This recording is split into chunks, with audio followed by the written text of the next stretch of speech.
أولا أن دمانتين أود دعينه صاحبكين أذيركين أبهن كوليجيني ظاهر حسن قوتالي oo ay ku timi arrin inuu wada sugaysa geelida xaq lahayd dalshi shuu ku dhintay caafimaad u joogay waa u ducaynaynaa horta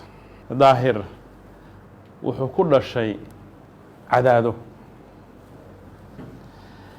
laakiin kontonkii sano u dambeysay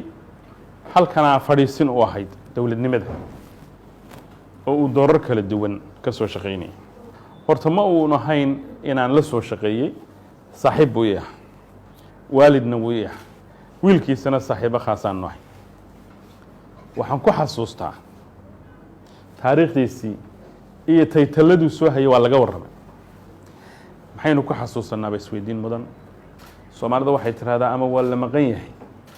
oo lagu madax qarsoon yahay ama waa la muuqda oo lagu muunad leeyahay inihii aan waan la soo shaqeynayay 3 sano iyo waxbaan u maleynaya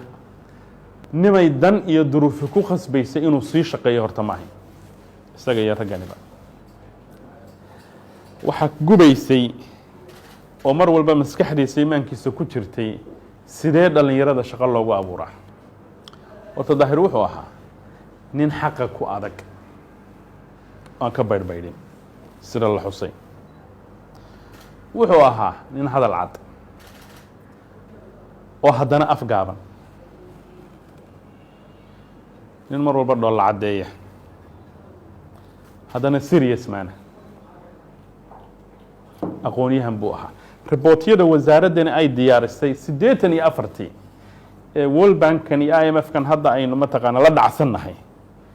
horta isaga looma horin jiray raggii wax ka qori jiray ka mid ah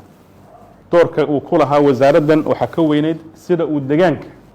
iyo dadka ama halkii uu ka soo jeeday ha ahaato ama Muqdisho ha ahaato ama halgan Soomaaliyeed ha ahaatee sidoo kaalin walba doorkiisa uga qaadanayay liiska xildhibaanadii IRS meel loo jiray IRS number 8 buu ka ahaa bariga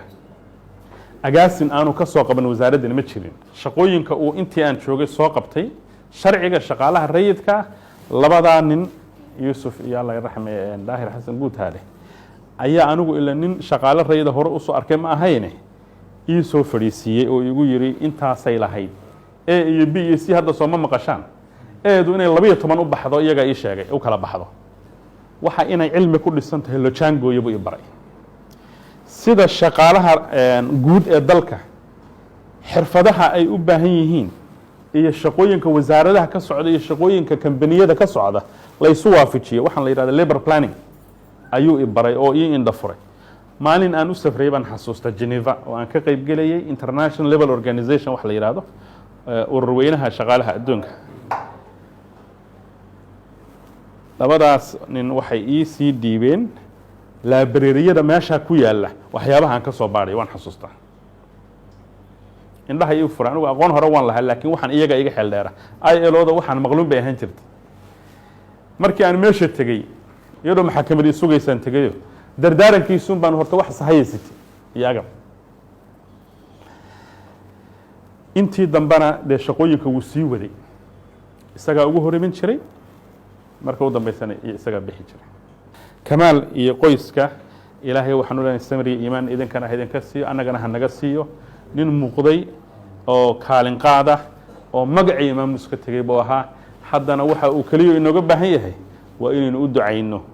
ilaahayna jannada ka waraabiyo